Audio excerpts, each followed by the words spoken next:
a living, Newman? I'm a United States postal worker. Aren't those the guys that always go crazy and come back with a gun and shoot everybody? Sometimes. Why is that? Because the mail never stops. It just keeps coming and coming and coming. There's never a let-up. It's relentless. Every day it piles up more and more and more, and you gotta get it out. And the more you get out, the more it keeps coming in. And then the barcode reader breaks, and it's Publishers Clearinghouse. All right. Well, good morning, everybody. Good morning, rise and grind. The sleeping bear has arisen. Rise and grind on this Thirsty Thursday, and I need Duncan's stat. Yes, stat. Why do you ask I need Duncan's so much? Well, that would be because I was up till 1:30 in the morning. Yes. And why do you ask that? Well, because I slept from about 5:30 to 8:30. Yeah. Right through the start of my live stream last night. So I apologize for that. Come on, squirrel. Move out of the way. I definitely apologize for that, but stuff happens. I'm normally on it, but I was not on it. But I thought it turned out well. First installment of the NFC East clash, and it was a good first night. Drew was on his best behavior, he says, and expected to get a little more heated. Again, that's on me. That is on me. But anyway, we move forward. Great live stream. Go check it out last night. I did have my partner's channel pinned. Go to last night's live stream and check out Primetime Phil's channel. Is pinned at the top. Ex-Oregon quarterback. Gives you insights from the quarterback position and offense that, unless you've been in a huddle and played the game and commanded a huddle, you don't know about. You think you know. I think I know. He knows. But anyway, circling back, Vinny Hagen. Good morning, everybody. Thirsty Thursday. Game Time Brian, otherwise known as the Mailman. Soon to be back out on the route. July. So stay tuned for that. But yes, just got a little bit to talk about. We'll be seeing hopefully Mitch this morning. Big D Mitch, we'll see about him. But let me just start around the league a little bit. Bryce Huff running his mouth a lot out in San Francisco. You know I'm not high on San Francisco other than they have a schedule of a college team this year. Yeah, I said it. Go check out the 49ers schedule if you have a moment. Bang, bang, 49er gang are going to be flexing like there's somebody. But in the end, I don't think they're very deep. I really don't. But Bryce Huff is so thankful to be out of Philly. And everybody knows I'm a Cowboy fan. I live in town here. And I just wonder, a team reached out to you, right? After the Jets didn't want you after your big season, right? A team reached out to you and you were just a problem from the beginning. You were a problem from the get-go, Bryce Huff. You go to the 49ers, and you're so thankful to be in San Francisco. You know you're coming from a team who just won a Super Bowl? You might look back on this in your career and go, you know what? If I would have just, tried a little harder, you might have been a part of something special. Whereas I think the Eagles are here right now, and the Niners are coming this way. Yeah, and you say, well, why are they going that way? Well, you're starting losing some of your key pieces. Yeah, I understand you went out. McCaffrey's on his way down, all right? You have a head coach who has proven to not to be able to win in a big game. So it'll be interesting, but they do have a college schedule. They have literally the easiest schedule in the NFL, so they're probably going to pile up a lot of wins. This may be the year to play the bang bang 49er game in the playoffs, because I don't think they're going to. But again, I'm not here to hammer on the Niners, but Bryce Huff, it's just annoying when a team tries to bring you in, and Howie was going to pay you big money. Howie was going to pay you. It just didn't work out. And now you're so thankful to be in Santa Clara. Good luck, brother. Good luck. The Cleveland area, I guess Cleveland, I guess, they just passed a bill to get $600 million in tax funding. $600 million, which is, a decent amount. For the taxpayers, the taxpayers of Cleveland. Like, their stadium isn't nice enough. They want to go out and get a dome stadium. And you go, well, why do they want to get a dome stadium? Well, I'll tell you why they want to get a dome stadium. They want to be a part of this money grab that is called the Super Bowl. They want to be a part of, I don't know, it wouldn't be the draft. So, it's so cold that they'll never get a Super Bowl in the winter. Well, okay, but who the hell's going to want to go to Cleveland in the middle of the winter anyway, even if you're playing in a dome? I just don't understand. Are you that hard up for money that, I know that's a stupid question, but you Cleveland Brown fans, put in the comments, why do you feel as though that you need to hit the taxpayers for more money to build you a stadium when your stadium you got is good? The stadium you got might be newer than AT&T. Put in the comments, is it? Am I totally off base? I went by the stadium. It looked great. It's cold. Everybody wants a dome now. So this push for grass isn't going to happen in a dome. Arizona is a shit show. It's not working great. People go, oh, well, yeah, slide it in, slide it out, slide it in, slide it out, and shake it all around. That's what it's all about. No, it ain't about that. It's about this. They don't care about playing on grass. We'll see how this is going to work for the World Cup. It'll work in Dallas with grass for a week, however many games you're playing at the World Cup. But, if you think about it, there's nothing else going on during that time. When the football season starts, you had college games, the field's getting ripped up. I talked about it. I don't need to go into it again, but I did talk about it. So, Cleveland, really? You need a dome stadium? Is your stadium falling apart? Or are you just money grabbing it and trying to get the taxpayers? Hold that thought.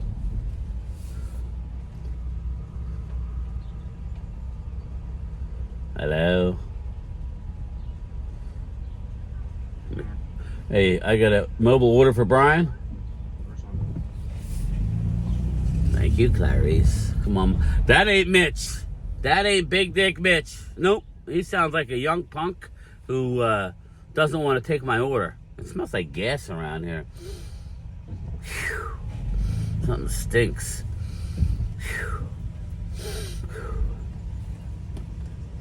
What's up, man?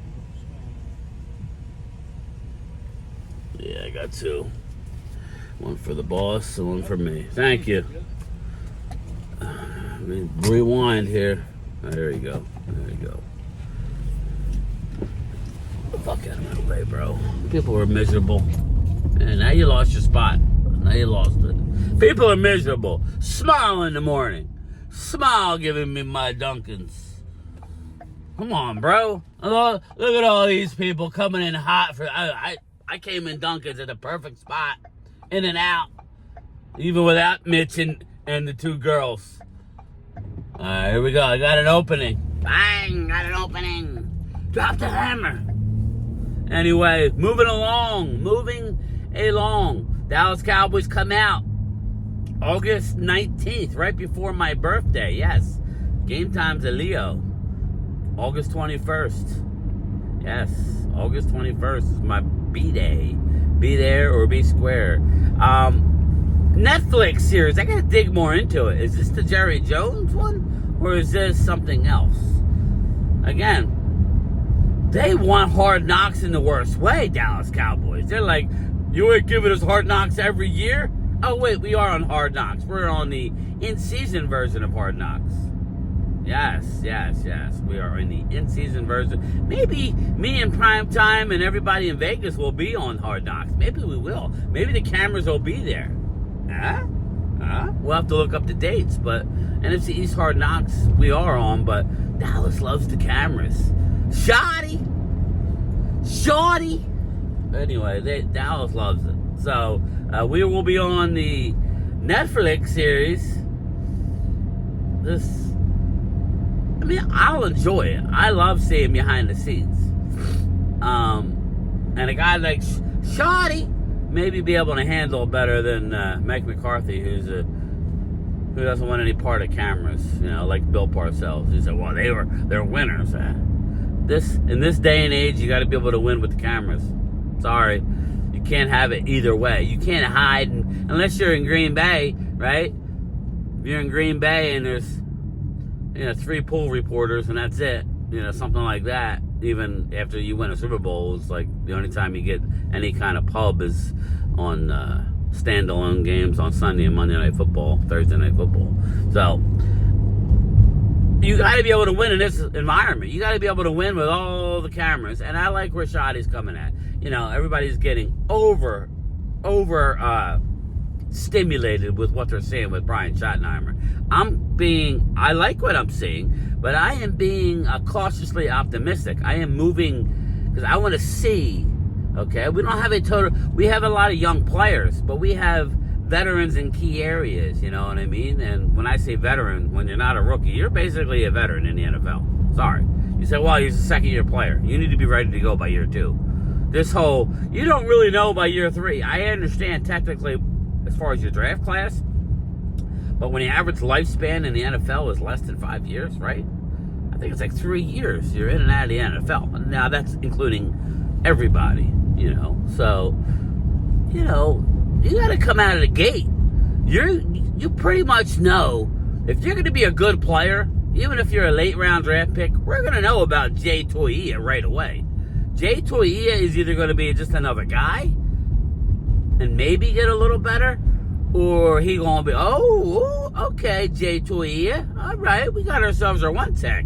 Everybody calm down about getting another one tech besides Mozzie, who Eberflus loves, by the way. He's from the Rod Marinelli school, where he likes a guy that's got more quickness. But even though the problem with Mozzie is he's just slow off the ball because of his college scheme. And I don't know if he's a slow learner or what, but he got better last year, but he still wasn't good in the end. Let's face it, he wasn't good. He was not horrible, but he was kind of horrible. But he did better, though, last year than the year before. So we'll see. But this whole, you got to give him 3 years. No, but you're going to know right away if he's going to be an impact player. You're going to know right away if a guy's going to be an impact player. We knew right away that Kalen Carson was not what they were advertising last year. Then he got hurt. Let's not act like Kalen got hurt and that's why he wasn't a great player. Kalen Carson failed miserably. They gave him the 21, which I hated. And for a 5th round pick? I think it was a 5th round pick. Put in the comments. And maybe higher. I don't think he was higher. Maybe. Put in the comments. Kalen Carson. I find it hard to believe that you were that lost just because of a shoulder injury. So to me that's a failed pick until he proves me otherwise. I'm not going to go in and go, we got Kalen Carson. We're stacked. No. Savon Ravel, love him. Rookie. I'm going to hold you to the same standard. I'm not going to get all high and mighty. Dude, do you see Savon Ravel stand next to any other player? He looks like a damn linebacker, and he runs really fast. He runs a 4.4. So, and what's unique about Savon Ravel is that he bends. It's not like your typical tall cornerback who's stiff-hipped and can't turn his hips and get downfield. He's pretty fluid. He is really fluid, but again, you know what I mean? You really don't know what you got. He's a rookie. Now we're seeing Trayvon Diggs. Trayvon Diggs is shooting to be ready for game 1. Well, Overshown, I would be patient with. Trayvon Diggs, yeah, get your ass out there. You don't want to rehab right, going into last year, right? You stayed in Miami. Well, you're staying in Miami again. And seems like it went a lot better this time for Diggs. He only had them. He didn't have a full ACL, but he had a microfracture type of surgery. What I would say is, this is why I wanted Jair Alexander. If not Jair, I would go get Jair. F that. But if not Jair, you got to give me Ramsey. You got to give me Gilmore. You got to give me somebody who will be able to come in and be competent. Eagle fans, I'm not talking,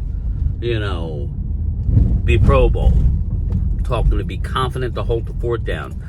So he gets Savon, who will be ready to go game one, but although be a rookie,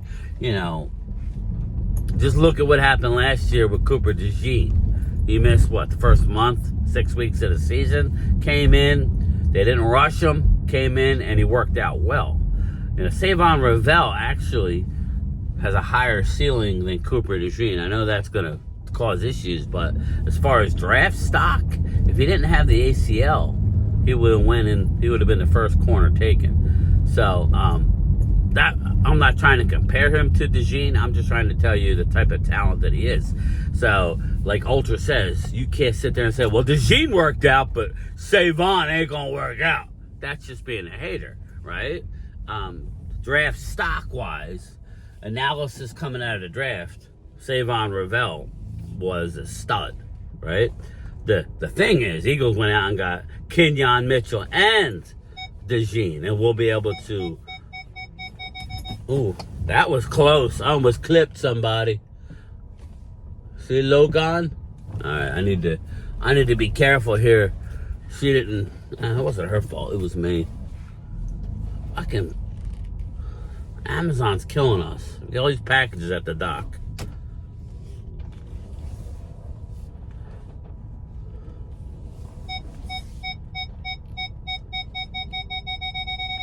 Where? Anyway. Look at this shit. Oh, look at this shit. Look at this cat trying to get in. Look at this cat. Look at this. This every day. Now we're talking, this is 6 o'clock in the morning. Yet another Amazon truck. Look at this. Another Amazon truck backing up to our dock to unload all their shit. Right? There he is. Let's look at him. Let's look at him. Let's look. Drink it in. Let's see how he does. We're analyzing your ass, brother. Back it up. Back it up.